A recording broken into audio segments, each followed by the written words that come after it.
بسم اللہ الرحمن الرحیم نحمدہ ونصلی ونسلم علی رسولہ الکریم۔ آپ ہمارا چینل دیکھ رہے ہیں۔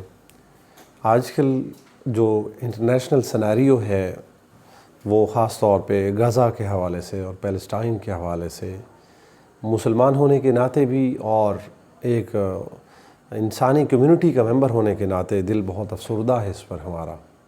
تو ہم نے قرآن مجید کی سورۃ المائدہ کی جب آیت نمبر 20 کا مطالعہ کیا تو وہ آیت یہ بڑا واضح بتا رہی ہے کہ حضرت موسیٰ علیہ السلام کے ساتھ جب انہوں نے بنی اسرائیل نے ہجرت کی تھی مصر سے اور فرعون سے ان کو نجات مل گئی تھی، دنیا میں کسی قوم پر اتنا بڑا احسان نہیں ہوا کہ چند لمحوں میں ان کا دشمن ختم ہو گیا ہو اور چند لمحوں میں وہ ان کی جو چیزیں تھیں ان کے مالک بن گئے، ان محلات کے۔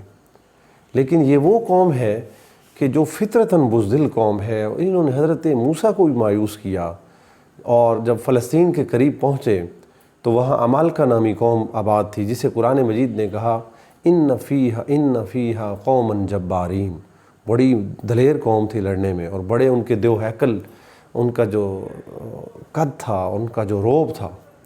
تو حضرت موسیٰ علیہ السلام نے جب قوم کو جہاد کی طرف ترغیب دی تو یہ وہی بنی اسرائیل ان کی باقیات ہیں کہ انہوں نے کہا کہ اے موسیٰ فاذھب انت وربک فقاتلا، ہم ان سے نہیں لڑ سکتے، آپ اپنے خدا کو بلائیں کہ وہ ان سے لڑے۔ تو یہ ایک قسم کا استہزاء تھا، ایک قسم کا ٹھٹھا تھا۔ تو پھر حضرت موسیٰ نے ان کو دعا دی اور کہا کہ اے اللہ مجھے اس فاسق قوم سے دور کر دے۔ تو پھر اللہ تعالیٰ نے حضرت موسیٰ علیہ السلام کی قوم کو تیہ کی وادی میں، جو ایجپٹ میں ایک میدان ہے تیہ کا، بھٹکا دیا، اور یہ 40 سال تک وہاں بھٹکتے رہے، یتیہون فی الارض 40 سنہ، اور 40 سال بعد ان کو راستہ ملا جب وہ نسل ختم ہو گئی تھی یوشع بن نون کی سرکردگی میں۔ تو قرآن مجید کی یہ ورسز امت محمدیہ کو میسج دے رہی ہیں کہ دل کے بڑے نہیں ہیں، دل ان کے اندر بکری کا ہے، میدان کے یہ لوگ نہیں ہیں، لیکن یہ ٹیکنالوجی کے سہارے اور اغیار کے ہاتھوں میں تمہارے اوپر ہمیشہ بزدلانہ وار کریں گے، لیکن جب بھی میدان میں آئیں گے، چاہے خیبر ہو، چاہے بنی قریظہ ہو، چاہے بنی نذیر ہو، یہ ہمیشہ دم دبا کے بھاگنے والے ہیں۔ انشاءاللہ امت مایوس نہ ہو، انشاءاللہ تعالی اللہ تعالی حالات بدلیں گے۔ یہ جو نہتے فلسطینیوں کی جان جا رہی ہے، اب تو ہر وہ انسان بول رہا ہے جس کی فطرت اچھی ہے، چاہے کسی مذہب کا ماننے والا ہو۔